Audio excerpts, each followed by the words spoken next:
Hello, Fáilte. Welcome to episode 1 of the Táin Cúailgne, a reading by myself, Lora O'Brien. And you can catch more by me on my blog over at loraobrien.ie or on the irishpaganschool.com or on eelandotter.net. And all those links are going to be below, okay? So, if you are into following this series and getting your reading of the Táin, make sure that you're subscribed and hit the bell for notifications, and also go over and join the mailing list at loraobrien.ie, because I'll be doing little roundup posts when I have a couple of episodes done, because I can't 100% commit to like a specific day every week or anything like that. So I'll be doing these as and when I can. So make sure that you are subscribed and are on the mailing list so that you get notified when the new episodes come out, and so that you get those emails with the roundup posts in them, okay? So you can catch up if you miss any, because you want to be going through it in order, you know, so it'll be useful. So I'm going to share my screen here. If you missed the first video, we are going with the English translation by Joseph Donne. Okay, so this is from 1914, and this is recension 2. Okay, so the first episode is the pillow talk, and we will just dive right in. Here beginneth the Cúailgne cattle raid. Once of a time that Maeve and Alliel and Maeve it says, but you know, Maeve and Alliel had spread their royal bed in Cúailgne, the stronghold of Connacht. Such was the pillow talk that befell betwixt them. Quoth Alliel, "True is the saying, lady, she is a well-off woman that is a rich man's wife." "Ay, that she is," answered the wife, "but wherefore opinest thou so?" "For this," Alliel replied, "that thou art this day better off than the day that I first took thee." Then answered Maeve, "As well off was I before I ever saw thee." "It is a wealth, forsooth, we never heard nor knew of," Alliel said, "but a woman's wealth was all thou hadst, and foes from lands next thine were used to carry off the spoil and booty that they took from thee." So Alliel is talking smack here, right? He's dissing her. He's totally dissing her. The one bad thing about this translation is it's a lot of like forsooth and quoth and all that kind of, let's call it retro language, right? So we do kind of have to climb over ourselves with that, right?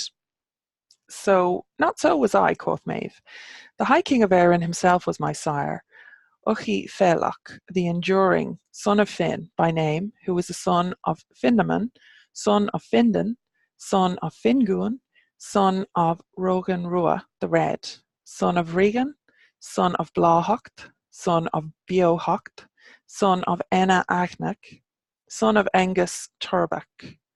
Of daughters he had 6, Derbru, Etna and Ella, Clohru, Mugan, Maeve, myself, that was the noblest and seemliest of them. 'Twas I was the goodliest of them in bounty and gift-giving, in riches and treasures. 'Twas I was the best of them in battle and strife and combat. 'Twas I that had 1,500 royal mercenaries of the sons of aliens exiled from their own land, and as many more of the sons of free men of the land. And there were 10 men with every one of these hirelings, and 9 men with every hireling, and 8 men with every hireling, and 7 men with every hireling, and 6 men with every hireling, and 5 men with every hireling, and 4 men with every hireling, and 3 men with every hireling, and 2 men with every hireling, and 1 hireling with every hireling. These were as a standard household guard," continued Maeve. "Hence hath my father bestowed one of the 5 provinces of Erin upon me, even the province of Cúailgne, wherefore Maeve of Cúailgne am I called." So here Maeve is talking basically about, Alliel is saying that she only had a woman's wealth and everybody else had to like do things for her, and was basically, the enemies were able to just take what they wanted from her, and she couldn't defend. And she's saying, "Now hang on a minute there, sunshine.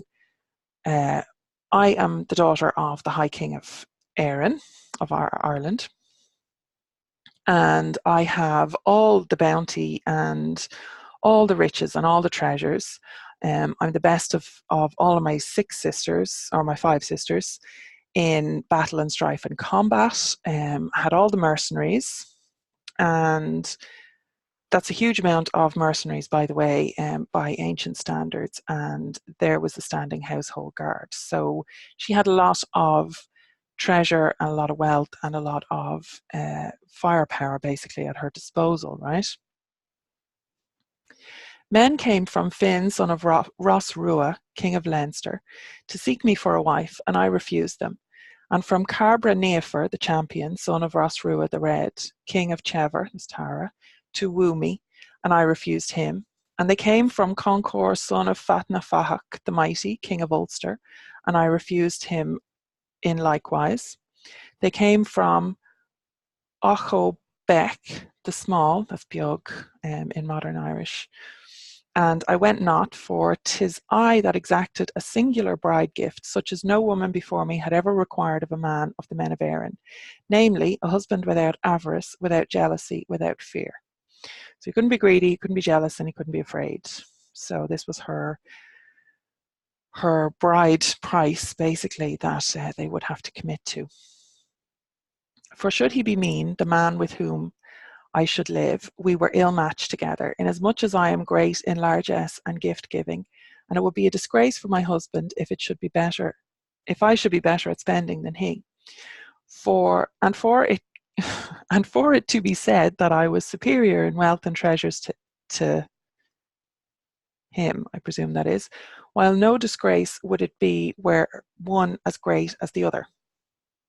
Were my husband a coward, 'twere as unfit for us to be mated, for I by myself and alone break battles and fights and combats, and 'twould be a reproach for my husband should his wife be more full of life than himself, and no reproach on our being equally bold. Should he be jealous, the husband with whom I should live, that too would not suit me, for there never was a time when that I had not my paramour. Now this bit is actually really, really important. I'm finding myself doing commentary. I probably won't do commentary on all of it, but these are bits that are kind of jumping out at me. So I suppose I'll insert myself while I can. Hopefully you don't mind too much now. But that bit's really important. Maeve is often written as this, this jealous woman who was wanting what Ailill had and couldn't let it lie that he had this bull that she didn't have, And this is where it all starts. This is one of the Reischcéal, the pre-tales of the Táin, the pillow talk, as we saw. And what she's describing here is a marriage of equals, and that's really, really important for the context of that. It's really important for the legal and political standing that they had. So this marriage of equals that they had within their relationship, there was all different types of marriages you see in the Brehon law system. So this marriage of equals meant that they were able to make equal decisions, and that's why you'll always see Maeve and Ailill, and often actually Ailill might not even get a mention. Occasionally Maeve doesn't get a mention, but generally they're mentioned together, and that's because of this marriage of equals, and it was really, really important. So for him to be completely dissing her and talking down to her and dismissing her, what she brought into the marriage, and claiming all the wealth and power of Cúailgne for himself, that's a power play on his part. So she couldn't actually let that lie, because she would lose all of her political power, all of her standing, all of her wealth, she would lose her marriage of equality, right? So back to the text. Howbeit such a husband have I found, namely in thee thyself, Ailill, son of Ros Rua the Red of Leinster. Thou wast not churlish, thou wast not jealous, thou wast not a sluggard. It was I plighted thee and gave purchase price to thee, which of right belongs to the bride, of clothing, namely the raiment of 12 men, a chariot worth thrice 7 bondmaids, the breadth of thy face of red gold, the weight of thy left forearm of silvered bronze.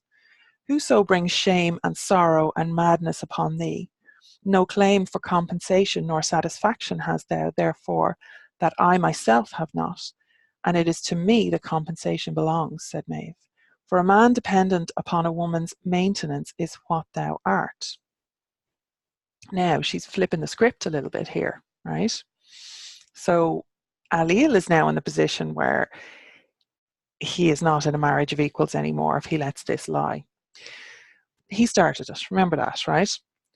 Nay, not such was my state, said Alil, but 2 brothers had I, one of them over at Chaver, Tara, and the other over Leinster, namely Finn over Leinster, and Carbra over Chaver. I left the kingship to them because they were older, but not superior to me in largesse and bounty.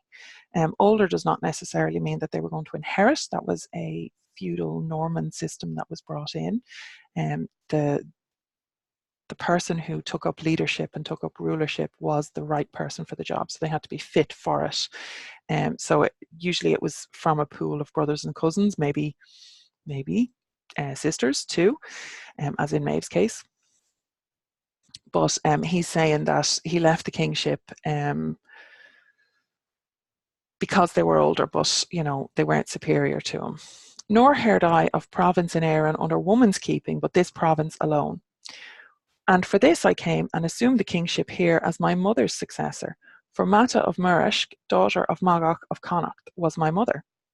And who could there be for me to have as my queen better than thyself, being as thou wert the daughter of the High King of Erin?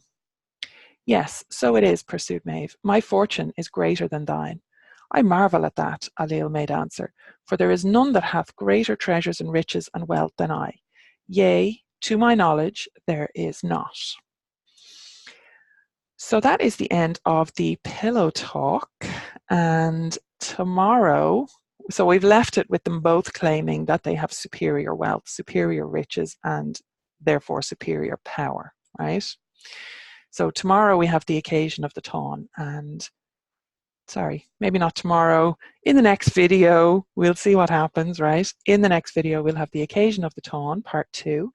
And make sure that you subscribe, because it might not be tomorrow. Make sure you subscribe and hit the bell for notifications, and make sure you get on the mailing list so that you get the roundups, okay?